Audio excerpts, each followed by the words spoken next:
სრულიად საქართველოს კათოლიკოს პატრიარქი, მცხეთა თბილისის მთავარეპისკოპოსი და ბიჭვინთისა და ცხუმაფხაზეთის მიტროპოლიტი, უწმინდესი და უნეტარესი ილია მეორე ორგანიზაცია გვარი და გვარიშვილობის ხელმძღვანელობას და საქართველოს საგვარეულოთა კავშირის წარმომადგენლებს შეხვდა. საქართველოს ეკლესიის მწყემსმთავართან შეხვედრა საპატრიარქოსთან არსებული ახალგაზრდობის სულიერი და ინტელექტუალური განვითარების ცენტრში გაიმართა. ორგანიზაციის წევრებმა საქართველოს ეკლესიის საჭეთმყრობელ საგვარეულო კავშირების შესახებ მიაწოდეს ინფორმაცია და აღნიშნეს, რომ კათოლიკოს პატრიარქის ლოცვა კურთხევით დაფუძნებული ორგანიზაციის ფარგლებში უკვე 700-ზე მეტი საგვარეულო კავშირი შეიქმნა. ეს რიცხვი დღითიდღე იზრდება და თითოეული თავისი გვარის დემოგრაფიული პრობლემების გაუმჯობესებას ეზრუნავს.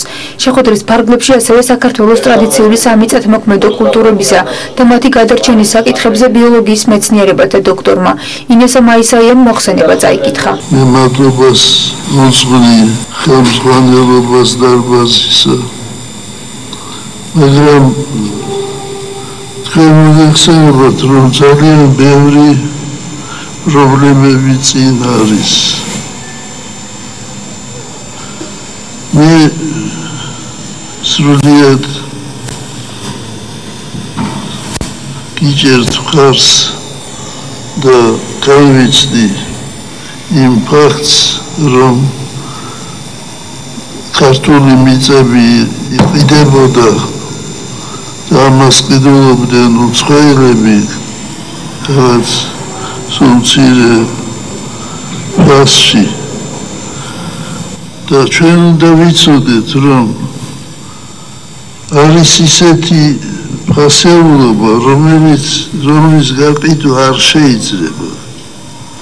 არავის არ აქვს, არც მეფეს, არც პრეზიდენტს, არც პატრიარქს, არავის არ აქვს უფლება გაყიდოს ქართული მიწა, ქართული საბადოები, ქართული მდინარეები, წყაროები.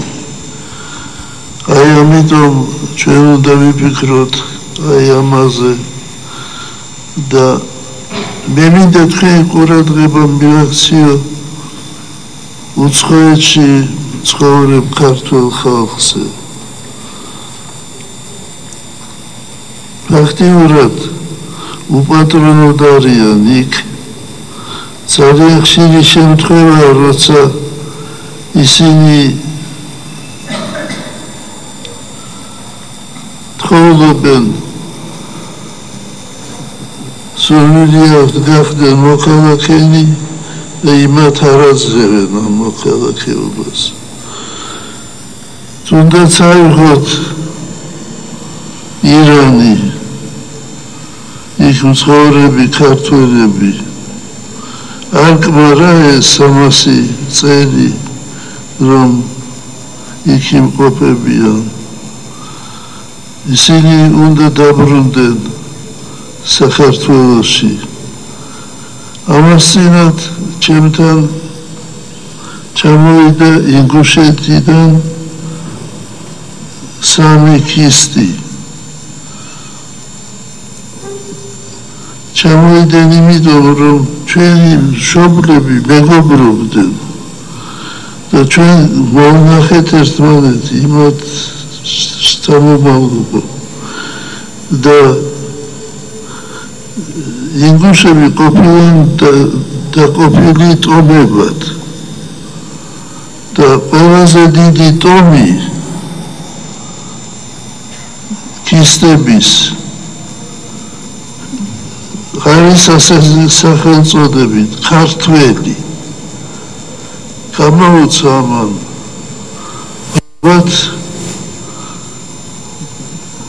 ქართველები გამოსულმანდნენ თუ ქისტები დაეწერდნენ ქართველად, ეს გამოსაკვლევია. თითქმის ნახევარი მოსახლეობისა გასულია უცხოეთში. ისინი დაბრუნდებიან თუ არა, ეს კიდევ საკითხავია. აი ამიტომ დარბაზმა უნდა ჩამოსწეროს აი ეს საკითხები ეს პრობლემები ჩვენ ყოველმა გვარმა უნდა იცოდეს თავისი გვარის ისტორია, თავისი გვარის წარმოშობა, უნდა იცოდეს თუ ვის უჭირს, უნდა შეიქმნას ფონდი და უნდა დაეხმაროთ გაჭირებულ ადამიანებს. მე მოხარული ვარ, რომ ჩვენ ასე თქიუნეულად ვხებულობთ ამ განვიხილავთ ამ საკითხებს და მადლობას გიხდით ყველას, რომ ასეთი დამოკიდებულება გაქვთ. მე მინდა კიდევ თქვენი ყურადღება მიაქციო ერთ ფაქტს. მე გამიგვინდია ძველი ხალხისაგან, ჩვენი პაპებისაგან, მამებისაგან, რომ ქართველი ადამიანი ოცნებობდა, რომ ხონდეს ჩემზე ბედნიერი არავინ არ იქნებაო, თუ ერთი დღის სახნოსათესი მექნებაო. დღეს გვაქვს ჩვენ მიწები გადმოცემული და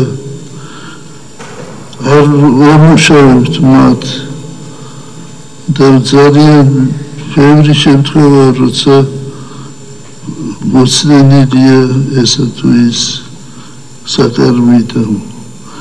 ღმერთმა დაგლოცოთ, ღმერთმა გაგახაროთ და დალოცოს უფალმა საქართველო.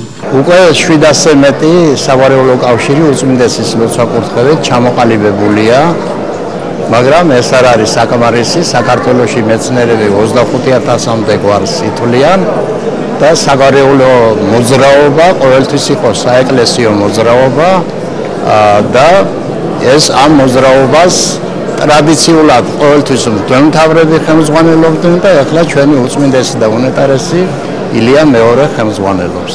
საგვარეულო კავშირების ძირითადი ამოცანა არის ქართველი ერის რწმენაში დაბრუნება, ქრისტიანული მართლმადიდებლური წესით ცხოვრება და შემდეგ უკვე პრაქტიკული საქმიანობა, რომ ჩვენი გვარები დაუბრუნდნენ იმ ადგილის დედას, იმ მიწა-წყალს, იმ სოფელს, ფუძე სოფელს, საიდანაც ეს გვარი წარმოშობილია. ივანე ჯავახიშვილი წერდა, რომ ჩვენი მოსახლეობა გვაროვნებით იყო დასახლებული. და ბუნებრივია, ერის ისტორიის ნაწილია გვარი და მისი ისტორიის შესწავლაც საინტერესოა. შესწავლილია წარჩინებულ გვართა ისტორიები, წარჩინებულ საგვარეულოთა ისტორიები, მაგრამ ნაკლებად არის შესწავლილი ცალკეულ საგვარეულოთა თავგადასავალი. ესეც ბუნებრივია, ერის ისტორიის შემადგენელი ნაწილია. ადამიანები გამოხატავენ სურვილს და დაინტერესებულები არიან, რომ იცოდნენ თავიანთი თავგადასავალი. და როგორც ისტორიული თხზულებები წერება, ისტორიული წყაროების, საველე ზეპირგადმოცემების, ეთნოგრაფიული მასალების მოხმობით იკრიბება ისტორიები და საინტერესო წიგნები გამოდის ხოლმე. ღონისძიების დასრულების შემდეგ საქართველოს კათოლიკოს პატრიარქმა ხელოვან ნელი ბერაიას შექმნილი ნამუშევრების გამოფენა დაათვალიერა. პისერებისგან გამშვენებული ხატები და სხვადასხვა ფერწერული ნამუშევრები ხელოვანმა ახალგაზრდული ცენტრის საგამოფენო სივრცეში წარმოადგინა. ფერწერა მძივებით, სულ მძივებშია ბისერებით და სვაროვსკის თვლებით და მარგალიტებით. აქ არის წარმოდგენილი 35 ნამუშევარი. საერთოდ 100-მდე მქონდა, ზოგი გაჩუქებულია, ზოგი გაყიდულია. და აი რაც დამრჩა, ახლა უკვე მიწის ცოტა მუშაობა. მოვიტანე აქ რომაც მქონდა მეზურა წერეთლის მუზეუმში გამოფენა, მაგრამ მოითხოვეს რომ არ გამეკეთებინა. დღესვე რამდენიმე გვარის წარმომადგენელმა საქართველოს კათოლიკოს პატრიარქს სიმბოლური საჩუქრები უსახსოვრა.